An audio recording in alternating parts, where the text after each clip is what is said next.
प्रभु की स्तुति। आप इस चैनल को रोजाना सुनकर एक साल में बाइबल पढ़ सकते हैं। Please subscribe and support. आज के बाइबल अध्याय अब Amazon music, tune in, Spotify और यूट्यूब म्यूजिक में उपलब्ध है। Please follow it. निर्गमन अध्याय 33। निर्गमन अध्याय 33। फिर यहोवा ने मूसा से कहा, तू उन लोगों को जिन्हें मिस्र देश से छुड़ा लाया है संग लेकर उस देश को जा, जिसके विषय मैंने इब्राहिम, इसहाक और याकूब से शपथ खाकर कहा था कि मैं उसे तुम्हारे वंश को दूंगा, और मैं तेरे आगे आगे एक दूत को भेजूंगा और कनानी, एमोरी, हित्ती, परिज्जी, हिव्वी, यबूसी लोगों को बरबस निकाल दूंगा। तुम लोग उस देश को जाओ जिसमें दूध और मधु की धारा बहती है, परंतु तुम हठीले हो, इस कारण मैं तुम्हारे बीच में होके न चलूंगा। ऐसा न हो कि मैं मार्ग में तुम्हारा अंत कर डालूं। यह बुरा समाचार सुनकर वे लोग विलाप करने लगे, और कोई अपने गहने पहने हुए न रहा, क्योंकि यहोवा ने मूसा से कह दिया था कि इस्राएलियों को मेरा यह वचन सुना कि तुम लोग तो हठीले हो। जो मैं पल भर के लिए तुम्हारे बीच होकर चलूं तो तुम्हारा अंत कर डालूंगा। इसलिए अब अपने अपने गहने अपने अंगों से उतार दो कि मैं जानूं कि तुम्हारे साथ क्या करना चाहिए। तब इस्राएली होरेब पर्वत से लेकर आगे को अपने गहने उतारे रहे। मूसा तंबू को छावनी से बाहर बरन दूर खड़ा कराया करता था, और उसको मिलाप वाला तंबू कहता था। और जो कोई यहोवा को ढूंढता वह उस मिलाप वाले तंबू के पास जो छावनी के बाहर था निकल जाता था। और जब जब मूसा तंबू के पास जाता तब तब सब लोग उठकर अपने डेरे के द्वार पर खड़े हो जाते, और जब तक मूसा उस तंबू में प्रवेश न करता था तब तक उसकी ओर ताकते रहते थे। और जब मूसा उस तंबू में प्रवेश करता था तब बादल का खंबा उतर के तंबू के द्वार पर ठहर जाता था, और यहोवा मूसा से बातें करने लगता था। और सब लोग जब बादल के खंबे को तंबू के द्वार पर ठहरा देखते थे तब उठकर अपने अपने डेरे के द्वार पर से दंडवत करते थे। और यहोवा मूसा से इस प्रकार आमने सामने बातें करता था, जिस प्रकार कोई अपने भाई से बातें करे। और मूसा तो छावनी में फिर आता था, पर यहोशू नाम एक जवान जो नून का पुत्र और मूसा का टहलुआ था वह तंबू में से न निकलता था। और मूसा ने यहोवा से कहा, सुन, तू मुझसे कहता है कि इन लोगों को ले चल, परंतु यह नहीं बताया कि तू मेरे संग किसको भेजेगा। तो भी तूने कहा है कि तेरा नाम मेरे चित्त में बसा है और तुझ पर मेरे अनुग्रह की दृष्टि है।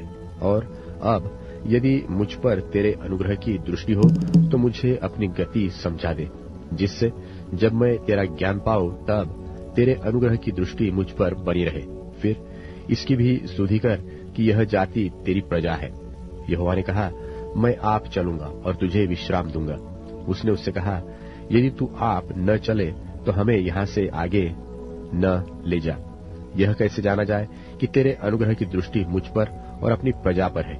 क्या इससे नहीं कि तू हमारे संग संग चले, जिससे मैं और मेरी प्रजा के लोग पृथ्वी भर के सब लोगों से अलग ठहरे? यहोवा ने मूसा से कहा, मैं यह काम भी जिसकी चर्चा तूने की है करूंगा, क्योंकि मेरे अनुग्रह की दृष्टि तुझ पर है और तेरा नाम मेरे चित्त में बसा है। उसने कहा, मुझे अपना तेज दिखा दे।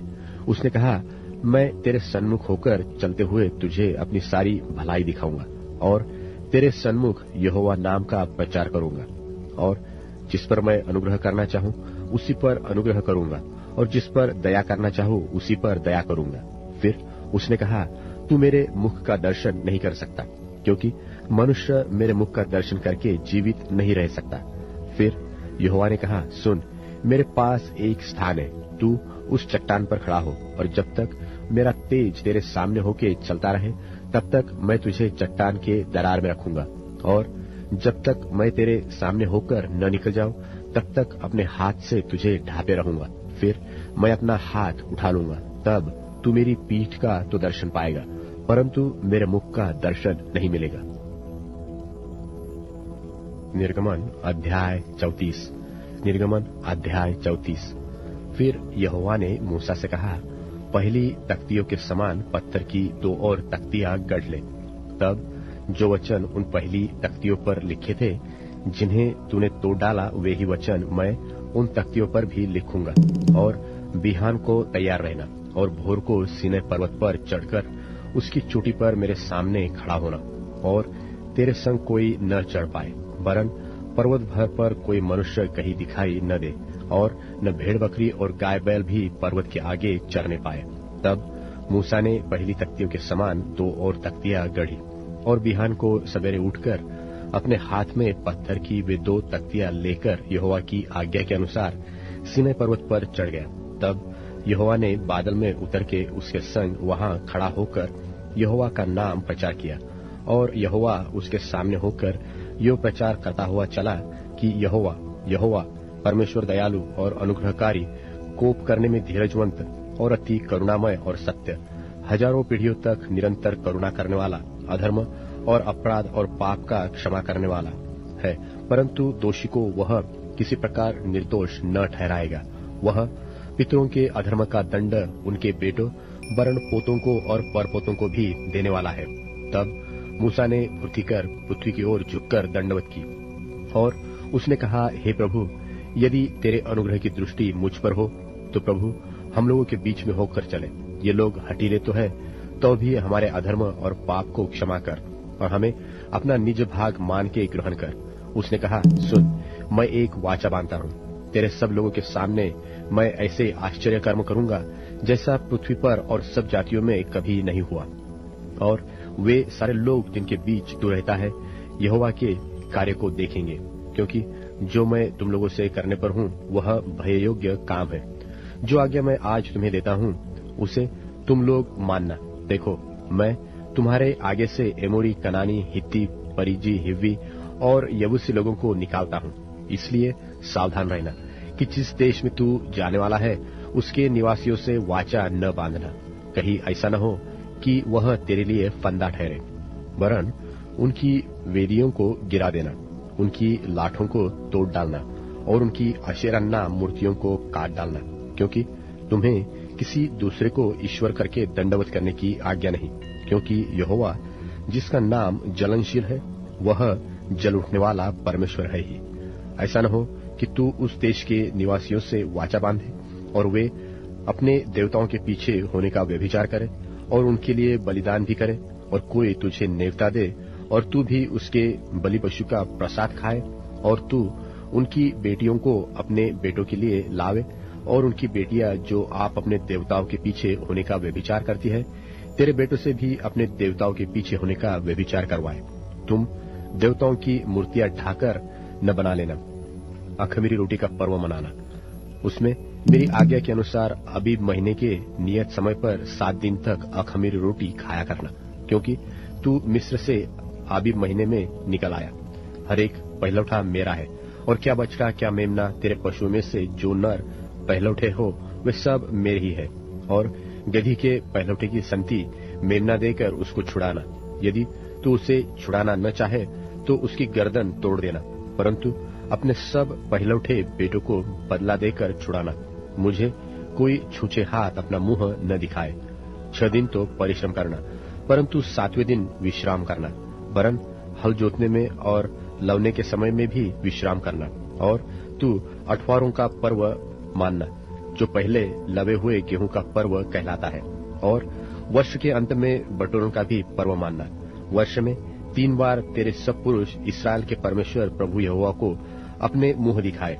मैं तो अन्य जातियों को तेरे आगे से निकालकर तेरे सिवानों को बढ़ाऊंगा, और जब तू अपने परमेश्वर यहोवा को अपना मुंह दिखाने के लिए वर्ष में 3 बार आया करे, तब कोई तेरी भूमि का लालच न करेगा। मेरे बलिदान के लोहू को खमीर सहित न चढ़ाना, और न फसह के पर्व के बलिदान में से कुछ बिहान तक रहने देना। अपनी भूमि की पहली उपज का पहला भाग अपने परमेश्वर यहोवा के भवन में ले आना। बकरी के बच्चों को उसकी माँ के दूध में न सिझाना। और यहोवा ने मूसा से कहा, ये वचन लिख ले, क्योंकि इन्हीं वचनों के अनुसार मैं तेरे और इस्राएलियों के साथ वाचा बांधता हूँ। मूसा तो वहाँ यहोवा के संग 40 दिन और रात रहा, और तब तक न तो उसने रोटी खाई और न पानी पिया। और उसने उस तख्तियों पर वाचा के वचन अर्थात 10 आज्ञाएं लिख दी। जब मूसा साक्षी की 2 तख्तियां हाथ में लिए हुए सीनै पर्वत से उतर आता था, तब यहोवा के साथ बातें करने के कारण उसके चेहरे से किरणें निकल रही थी, परंतु वह यह नहीं जानता था कि उसके चेहरे से किरणें निकल रही है। जब हारून और सब इस्राएलियों ने मूसा को देखा कि उसके चेहरे से किरणें निकलती है, तब वे उसके पास जाने से डर गए। तब मूसा ने उनको बुलाया और हारून मंडली के सारे प्रधानों समेत उसके पास आया और मूसा उनसे बातें करने लगा।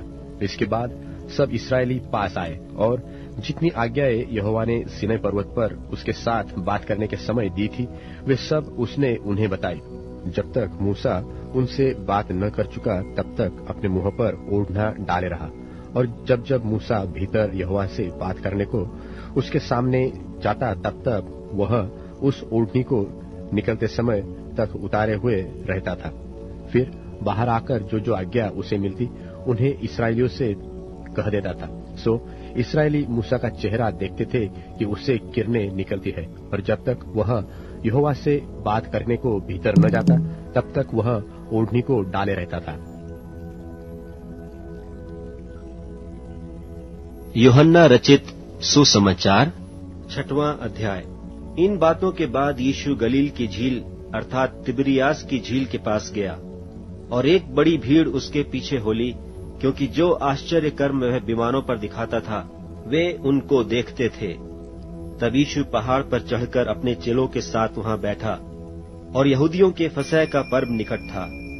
तब यीशु ने अपनी आंखें उठाकर एक बड़ी भीड़ को अपने पास आते देखा, और फिलिप्पुस से कहा कि हम इनके भोजन के लिए कहां से रोटी मोल ले आएं। परंतु उसने यह बात उसे परखने के लिए कही, क्योंकि वह आप जानता था कि मैं क्या करूंगा। फिलिप्पुस ने उसको उत्तर दिया कि 200 दिनार की रोटी उनके लिए पूरी भी न होगी, कि उनमें से हर एक को थोड़ी थोड़ी मिल जाए।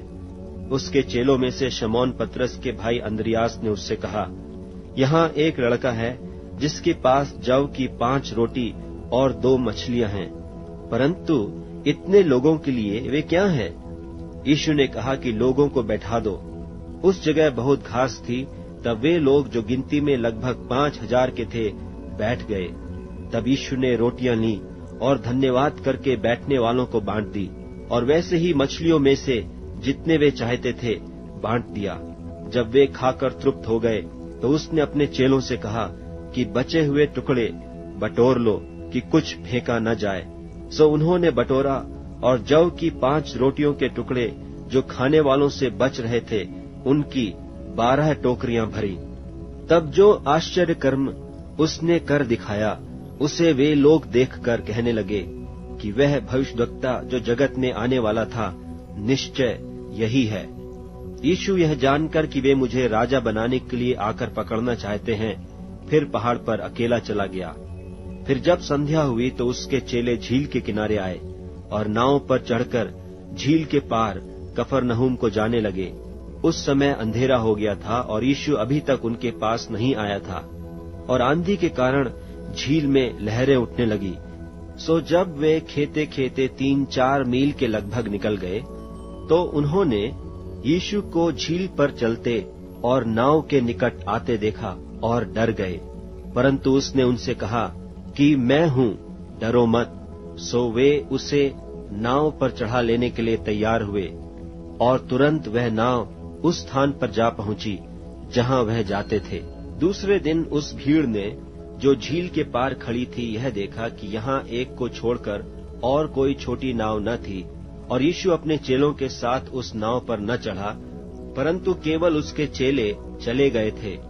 तो भी और छोटी नावें तिबिरियास से उस जगह के निकट आईं, जहां उन्होंने प्रभु के धन्यवाद करने के बाद रोटी खाई थी। सो जब भीड़ ने देखा कि यहाँ न यीशु है और न उसके चेले, तो वे भी छोटी छोटी नावों पर चढ़ के यीशु को ढूंढते हुए कफरनहूम को पहुंचे, और झील के पार उससे मिलकर कहा, हे रब्बी, तू यहाँ कब आया? यीशु ने उन्हें उत्तर दिया कि मैं तुमसे सच सच कहता हूँ, तुम मुझे इसलिए नहीं ढूंढते हो कि तुमने अचंभित काम देखे, परंतु इसलिए कि तुम रोटियां खाकर तृप्त हुए। नाशमान भोजन के लिए परिश्रम न करो, परंतु उस भोजन के लिए जो अनंत जीवन तक ठहरता है, जिसे मनुष्य का पुत्र तुम्हें देगा, क्योंकि पिता अर्थात परमेश्वर ने उसी पर छाप कर दी है। उन्होंने उससे कहा, परमेश्वर के कार्य करने के लिए हम क्या करें? यीशु ने उन्हें उत्तर दिया, परमेश्वर का कार्य यह है कि तुम उस पर जिसे उसने भेजा है विश्वास करो। तब उन्होंने उससे कहा, फिर तू कौन सा चिन्ह दिखाता है कि हम उसे देखकर तेरी प्रतीति करें कि तू कौन सा काम दिखाता है? हमारे बाप दादों ने जंगल में मन्ना खाया, जैसा लिखा है कि उसने उन्हें खाने के लिए स्वर्ग से रोटी दी।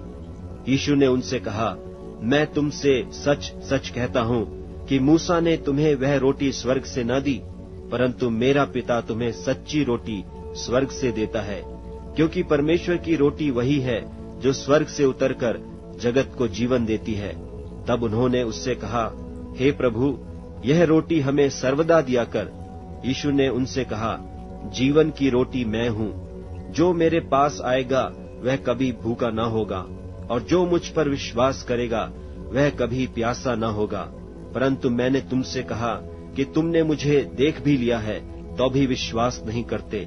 जो कुछ पिता मुझे देता है वह सब मेरे पास आएगा, और जो कोई मेरे पास आएगा उसे मैं कभी न निकालूंगा, क्योंकि मैं अपनी इच्छा नहीं वरन अपने भेजने वाले की इच्छा पूरी करने के लिए स्वर्ग से उतरा हूँ। और मेरे भेजने वाले की इच्छा यह है कि जो कुछ उसने मुझे दिया है उसमें से मैं कुछ न खोऊं, परंतु उसे अंतिम दिन फिर जिला उठाऊं। क्योंकि मेरे पिता की इच्छा यह है कि जो कोई पुत्र को देखे और उस पर विश्वास करे वह अनंत जीवन पाए, और मैं उसे अंतिम दिन फिर जिला उठाऊंगा। सो यहूदी उस पर कुड़कुड़ाने लगे, इसलिए कि उसने कहा था कि जो रोटी स्वर्ग से उतरी वह मैं हूँ। और उन्होंने कहा, क्या यह यूसुफ का पुत्र यीशु नहीं, जिसके माता पिता को हम जानते हैं? तो वह क्यों कर कहता है कि मैं स्वर्ग से उतरा हूँ? यीशु ने उनको उत्तर दिया कि आपस में मत कुड़कुड़ाओ। कोई मेरे पास नहीं आ सकता जब तक पिता जिसने मुझे भेजा है उसे खींच न ले, और मैं उसको अंतिम दिन फिर जिला उठाऊंगा। भविष्यद्वक्ताओं के लेखों में यह लिखा है कि वे सब परमेश्वर की ओर से सिखाए हुए होंगे। जिस किसी ने पिता से सुना और सीखा है वह मेरे पास आता है। यह नहीं कि किसी ने पिता को देखा, परंतु जो परमेश्वर की ओर से है केवल उसी ने पिता को देखा है। मैं तुमसे सच सच कहता हूँ कि जो कोई विश्वास करता है अनंत जीवन उसी का है। जीवन की रोटी मैं हूँ। तुम्हारे बाप दादों ने जंगल में मन्ना खाया और मर गए। यह वह रोटी है जो स्वर्ग से उतरी है, ताकि मनुष्य उसमें से खाए और न मरे। जीवन की रोटी जो स्वर्ग से उतरी मैं हूँ। यदि कोई इस रोटी में से खाए तो सर्वदा जीवित रहेगा, और जो रोटी मैं जगत के जीवन के लिए दूंगा वह मेरा मांस है। इस पर यहूदी यह कहकर आपस में झगड़ने लगे कि यह मनुष्य क्यों कर हमें अपना मांस खाने को दे सकता है।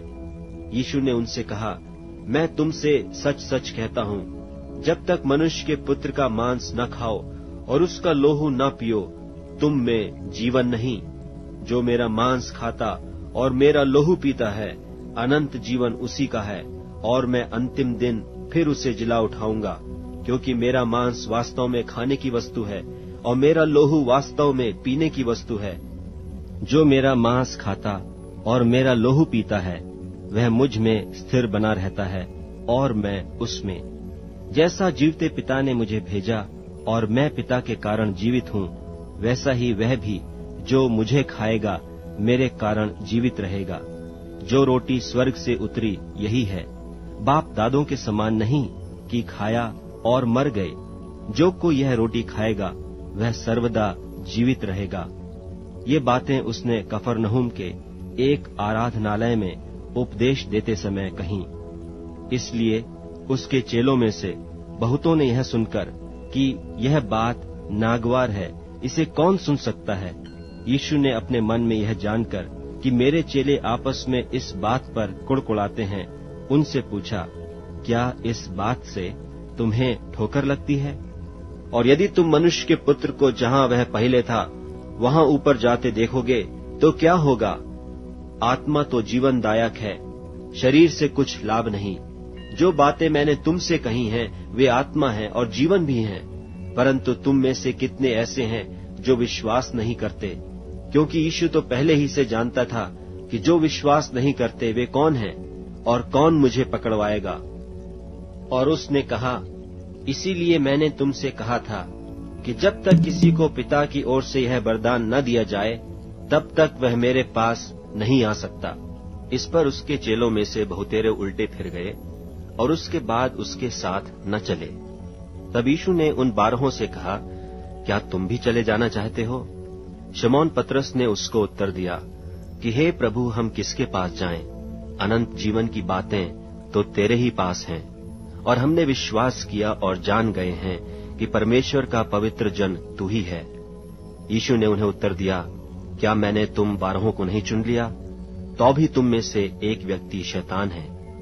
यह उसने शमौन इस्करियोती के पुत्र यहूदा के विषय में कहा, क्योंकि यही जो उन 12 में से था उसे पकड़वाने को था। भजन संहिता अध्याय 42। भजन संहिता अध्याय 42। जैसे हिरनी नदी के जल के लिए हाँफती है, वैसे ही हे परमेश्वर मैं तेरे लिए हाँफता हूँ। जीवते परमेश्वर का मैं प्यासा हूँ। मैं कब जाकर परमेश्वर को अपना मुंह दिखाऊंगा? मेरे आंसू दिन और रात मेरा आहार हुए हैं, और लोग दिन भर मुझसे कहते रहते हैं कि तेरा परमेश्वर कहाँ है। मैं भीड़ के संग जाया करता था। मैं जय जयकार और धन्यवाद के साथ उत्सव करने वाली भीड़ के बीच में परमेश्वर के भवन को धीरे धीरे जाया करता था। यह स्मरण करके मेरा प्राण शोकित हो जाता है। हे मेरे प्राण, तू क्यों गिर जाता है और तू अंदर ही अंदर क्यों व्याकुल होता है? परमेश्वर पर आशा लगाए रह, क्योंकि मैं उसके दर्शन से उद्धार पाकर फिर उसका धन्यवाद करूंगा। हे मेरे परमेश्वर, मेरा प्राण मेरे भीतर गिर जाता है।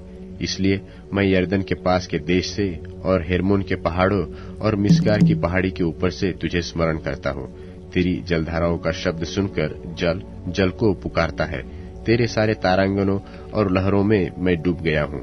तो भी दिन को यहोवा अपनी शक्ति और करुणा प्रकट करेगा, और रात को भी मैं उसका गीत गाऊंगा, जो अपने जीवनदाता परमेश्वर से प्रार्थना करूंगा। मैं परमेश्वर जो मेरी चट्टान है उससे कहूंगा कि तू मुझे क्यों भूल गया? मैं शत्रु के अंधेरे के मारे क्यों शोक का पहरावा पहने हुए चलता फिरता हूँ? मेरे सताने वाले जो मेरी निंदा करते हैं, मानो उससे मेरी हड्डियां चूर चूर होती है, मानो कटार से छिद जाती है, क्योंकि वे दिन भर मुझसे कहते रहते हैं कि तेरा परमेश्वर कहाँ है। हे मेरे प्राण, तू क्यों गिर जाता है? तू अंदर ही अंदर क्यों व्याकुल है? परमेश्वर पर भरोसा रख, क्योंकि वह मेरे मुख की चमक और मेरा परमेश्वर है। मैं फिर उसका धन्यवाद करूंगा। अब Amazon music, tune in, Spotify और यूट्यूब म्यूजिक में उपलब्ध है। Please follow it.